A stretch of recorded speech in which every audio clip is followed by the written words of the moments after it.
নমস্কাৰ শ্ৰদ্ধা শিক্ষাগুৰুসকল। আজিৰ ভিডিঅ'ত আপোনালোকৰ লগত আলোচনা কৰিম আপোনালোকৰ স্কুলৰ ইউডাইছত যদি ফৰেন ষ্টুডেণ্ট সোমাই আছে তেনেহ'লে আপুনি কি কৰিব লাগিব, সেই ষ্টুডেণ্টৰ ডিটেইলটো আপুনি কেনেকৈ চেক কৰিব আৰু ইয়াৰ সমাধান কি তাৰ ওপৰত। তাৰ কাৰণে আমি সৰ্বপ্ৰথমে ষ্টুডেণ্ট মডিউলটো লগইন কৰিব লাগিব। ইউডাইছত লগইন কৰাৰ পিছত এজ ইউজুৱেল আমি কাৰেণ্ট একাডেমিক ইয়াৰত আমি গুচি যাম। তাত গ'লে আমি এইটো ক্লোজ কৰি দি পেলাই আমি ইয়াত অলপ তল পিনে টানি দিম। অলপ তল পিনে অহাৰ পিছত ইয়াত ৰিপৰ্টিং মডিউল বুলি এটা পাব। সেই ৰিপৰ্টিং মডিউলত আপুনি যাব লাগিব। ইয়াত গ'লে ইয়াত চাব 4 নম্বৰত লিষ্ট অফ এক্টিভ ষ্টুডেণ্টছ বুলি আছে আৰু ইয়াৰ ৰাইট ছাইডত ডাউনলোড এক্সেল আছে। আপুনি ডাউনলোড এক্সেলত টিপি দি এক্সেল শ্বীটটো ডাউনলোড কৰি এইটো অপেন কৰিব আৰু ইয়াত চাব আপুনি কলম ৱাইজ 1, 2 এই ধৰণে দি আছে, নাম্বাৰিং কৰা আছে। ইয়াত আপুনি 26 নম্বৰ যিটো কলম আছে সেই 26 নম্বৰ কলমটো আপুনি এবাৰ উলিয়াই ল'ব লাগিব।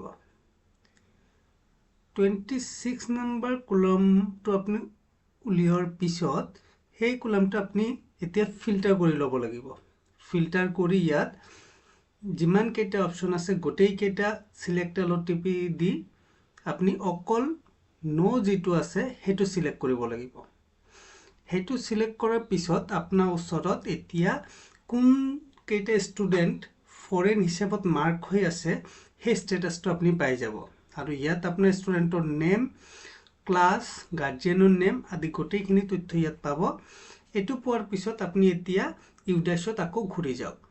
ইউডাইছত ঘূৰি গৈ এতিয়া আপুনি স্কুল যিটো ডেশবোৰ্ড আছে তাত যাব লাগিব আৰু তাত গৈ কোন ক্লাছৰ ষ্টুডেণ্টজন ফৰেন হৈ আছে সেই ক্লাছটো আপুনি টিপি দি ভিউ মেনেজত যাব লাগিব। এইটো মন কৰিব, আগতে এবাৰ চাই ল'ব লাগিলে কোন ক্লাছত। সেই ক্লাছত গৈ ভিউ মেনেজ কৰাৰ পিছত এতিয়া আপুনি সেই ষ্টুডেণ্টটো ইয়াত চাৰ্চ কৰিও উলিয়াব পাৰিব বা ষ্টুডেণ্টৰ নেমটো আগত সেই এক্সেল শ্বীটত চাই পেলাই ইয়াত আপুনি স্ক্ৰল ডাউন কৰিও সেই ষ্টুডেণ্টজন বিচাৰি উলিয়াব আৰু এই জিপি যিটো আছে জিপিত গৈ এই ষ্টুডেণ্টৰ কামখিনিতে কৰিব লাগিব। এতিয়া ষ্টুডেণ্টৰ কামটো কৰিব হ'লে আপুনি একেবাৰে তলত যাব, নেশ্যনেলিটি যিটো আছে সেইটো নকৰা আছে আপুনি ইয়াত ইয়েছ কৰি দিলে আপোনাৰ কামটো অলমষ্ট শেষ হৈ যাব। ঠিক আছে, সেইটো ডান কৰি আপুনি ইয়াত ছেভ কৰিব লাগিব, নহ'লে নহ'ব। ছেভ কৰি দিয়াৰ পিছত আপোনাৰ কাম ইয়াতে শেষ। মানে আপোনাৰ যিজন ষ্টুডেণ্টৰ এগেইনষ্টত ফৰেন হিচাপত মাৰ্ক হৈ আছিলে সেই ষ্টুডেণ্টজন এতিয়া আপোনাৰ ইণ্ডিয়ান হৈ গ'ল আৰু ইয়াত স্কুল চাৰ্টিফাইডো অলৰেডি হৈয়ে থাকিব।